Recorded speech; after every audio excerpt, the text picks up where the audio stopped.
Talking about these battleground states, I'm going to go back to Missouri and Governor Blunt. General Powell said today that, frankly, Sarah Palin is just not ready to be president. And he said he thought that raised questions about Senator McCain's judgment. How's that being taken down in Missouri? How do people feel about Sarah Palin down there, Governor? Yeah, she is a perfect candidate for Missouri, and I could take Sarah Palin to my hometown of Stratford or any community in our state, and she would immediately connect with people. She understands the real world. She understands the struggles that ordinary families face. She is the type of person we need in Washington, D.C. She's a proven reformer, and she's been a great help in Missouri as we move forward this campaign. You know, Senator McCain is the underdog. He's being severely outspent in Missouri, but he appears to be in the lead today. That lead's been growing over the past several days. The reason he's being outspent is because Barack Obama broke a pledge to participate in the public funding system. And that's created a challenge for Senator McCain, but it's something that Missourians see through, and they're embracing Senator McCain's candidacy. All right. Well, Congressman Wasserman, how is Sarah Palin playing down in your territory?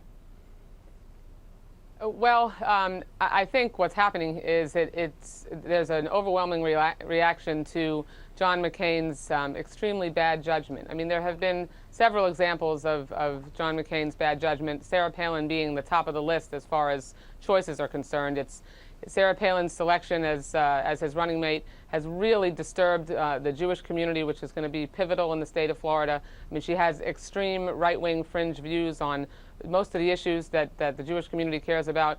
You know, opposed to a woman's right to choose, even in the case of rape or incest. You know, really wrong on civil rights and civil liberties, wrong on public education, wrong on health care. I mean, there are some really core values that the Jewish community shares. Well, she's very Sarah strong. Palin and John McCain oppose most of them. She's very strong for Israel, though, isn't she? And that's certainly of interest to the Jewish community. Well, you know, it is most definitely of interest to the Jewish community, but the Jewish community wants a president and vice president that share all of our values, not just some of them. I mean, it's extremely important that we have a president that will stand up on the issues that matter the most to the Jewish community, to the entire American community. And Sarah Palin and John McCain are wrong on the issues that matter to working families, establishing universal health care, investing in alternative energy research, bringing our troops home. That's why on November 4th, we're going to elect Barack Obama and Joe Biden. All right, take your point. Let me go now to Rob Portman. How is Sarah Palin playing out there? I want to ask you that first, Congressman Portman, and also, how does John McCain get there now from here? When you look at where he is on the electoral map, it looks like he's a heavy favorite in 18 states. Georgia is leaning toward him. But even when you put those states together, he still has only 140 electoral votes. If he wins all of the toss-up states now, the states we list as toss-up, he'll still be short of the 270 he needs to get elected. Obviously, he's got to win in Ohio, but what else has he got to do here to turn this around? Well, first of all, Sarah Palin is drawing record crowds in Ohio, as you probably know. She brings a lot of energy and enthusiasm to the ticket. She's got great executive experience. As the two governors probably on the show this morning would agree, that's the best experience to be president. She's the most popular governor in America, so I think she has a lot of assets she's bringing to the campaign. John McCain has really a very simple message now, which is that for the economy, Barack Obama is going to be risky. And it's very clear. If you look at what Senator Obama is proposing in terms of taxes, he is saying he wants to tax the generators of what little economic activity we have out there. Small businesses have created over 300,000 new jobs this year, while we've lost 760,000 jobs. Here in Ohio, small business is the absolute backbone of our economy.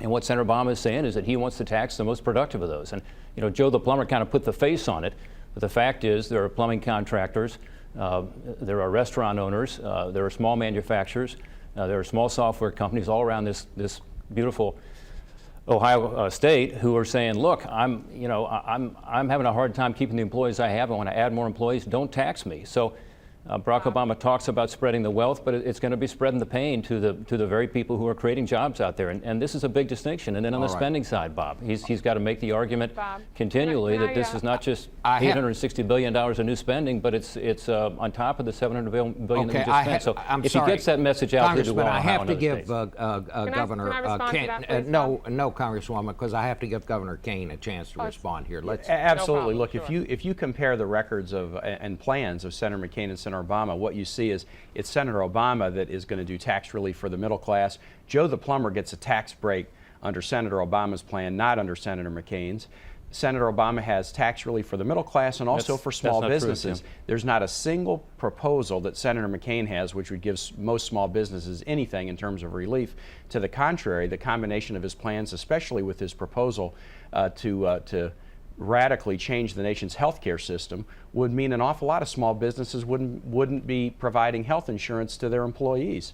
And so what Senator Obama does is tax cuts for the middle class and let small businesses succeed through no capital gains for small businesses, tax cuts for those who are making less than $250,000, tax cuts for small businesses to buy health insurance for their employees. The Joe the Plumbers of the world are going to do much better under Senator Obama as president than Senator McCain. All right, gentlemen, lady, we're going to have to end it there. The clock just ran out on us. I think all of you got to make your point.